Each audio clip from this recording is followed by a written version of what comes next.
what I got out of it today was a huge release. Um, I I found out that I was holding on to some things, or not touching some things from early on in my childhood that were being masked by other negative uh, experiences I have had in my life, and and since those experiences were so powerful and negative, they were overshadowing all of this beauty and light that that I was missing out on. That was actually not damaging, because I have a good relationship with my father, but that just made it so much better. I would say dealing with certain blocks that were brought up, that now I guess were brought to the surface at least. So now now at least I know what I have to work on. Where before it was like, what's wrong? Something's wrong.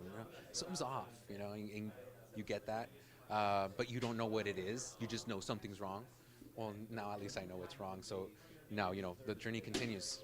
And something else that I wanted to say is sometimes culture or social groups will prevent us from getting in touch with like feminine energy, or hugging it out with a guy or something, because they think it's like you're like a pussy or something. Well, believe me, that's not the case.